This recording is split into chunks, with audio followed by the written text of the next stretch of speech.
కాబట్టి మేము త్వరలోనే 17వ తారీఖు నాడు ఒక అనౌన్స్మెంట్ చేస్తాము. ఒక ఫ్యాక్ట్ ఫైండింగ్ కమిటీ మా తరఫున మేము డాక్టర్ విశారదన్ గారు సంయుక్తంగా ఒక ఫ్యాక్ట్ ఫైటింగ్ కమిటీ వేసి అక్కడికి వెళ్ళొస్తాం. ఖమ్మం కూడా విజిట్ చేస్తాం. ఆ ప్రజలతో మాట్లాడతాం. వాళ్ళకి న్యాయం జరిగిందా లేదా చూస్తాం. ఎందుకంటే మా దీక్షతో దిగి వచ్చినటువంటి ప్రభుత్వం ఇండ్లు ఇస్తాము, ఇళ్ల పట్టాలు ఇస్తామని వాగ్దానం చేసి ప్రెస్ మీట్ పెట్టిండ్రు. కానీ ఇప్పుడు ఏమంటున్నారంటే ఎక్కడ గులగొట్టినారు అక్కడ కాకుండా కొంచెం దూరంగా అటవీ ప్రాంతంలో ఇచ్చేటట్టున్నారు. మళ్ళా టోటల్ గా ఏదైతే 31 ఎకరాల భూదాన్ ల్యాండ్ ఉందో, ఇంకా లెక్క చెప్పని ఇంకొక 30 ఎకరాలు ఉందో, అది మొత్తం కూడా రియల్ ఎస్టేట్ వాళ్ళకి ఇవ్వడానికి అతి వేగంగా పనులు జరుగుతున్నాయని ఇన్ఫర్మేషన్ గ్రౌండ్ నుంచి వస్తుంది. కాబట్టి 62 ఎకరాలను వదిలే ప్రసక్తే లేదు. అవసరమైతే మళ్ళా ప్రజా ఉద్యమాలు నిర్మాణం చేస్తాం, ఎంత దాకన్నా పోతాం.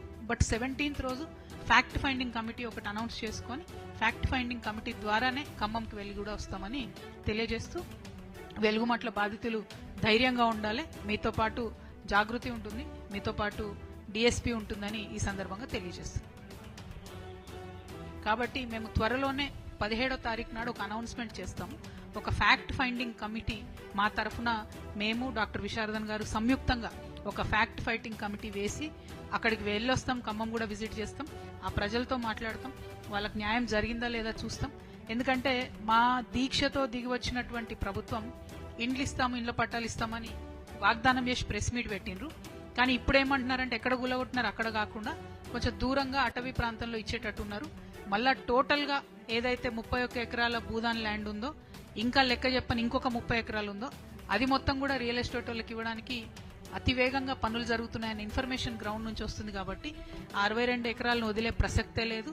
అవసరమైతే మళ్ళా ప్రజా ఉద్యమాలు నిర్మాణం చేస్తాం, ఎంత దాకన్నా పోతాం. బట్ 17th రోజు ఫ్యాక్ట్ ఫైండింగ్ కమిటీ ఒకటి అనౌన్స్ చేసుకొని ఫ్యాక్ట్ ఫైండింగ్ కమిటీ ద్వారానే ఖమ్మంకి వెళ్ళి కూడా వస్తామని తెలియజేస్తూ, వెలుగుమట్ల బాధితులు ధైర్యంగా ఉండాలి, మీతో పాటు జాగృతి ఉంటుంది, మీతో పాటు డిఎస్పీ ఉంటుందని ఈ సందర్భంగా తెలియజేస్తాం.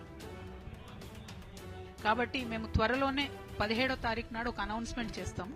ఒక ఫ్యాక్ట్ ఫైండింగ్ కమిటీ మా తరఫున మేము డాక్టర్ విశారదన్ గారు సంయుక్తంగా ఒక ఫ్యాక్ట్ ఫైటింగ్ కమిటీ వేసి అక్కడికి వెళ్ళొస్తాం. ఖమ్మం కూడా విజిట్ చేస్తాం. ఆ ప్రజలతో మాట్లాడతాం. వాళ్ళకి న్యాయం జరిగిందా లేదా చూస్తాం. ఎందుకంటే మా దీక్షతో దిగి వచ్చినటువంటి ప్రభుత్వం ఇండ్లు ఇస్తాము, ఇళ్ల పట్టాలు ఇస్తామని వాగ్దానం చేసి ప్రెస్ మీట్ పెట్టిండ్రు.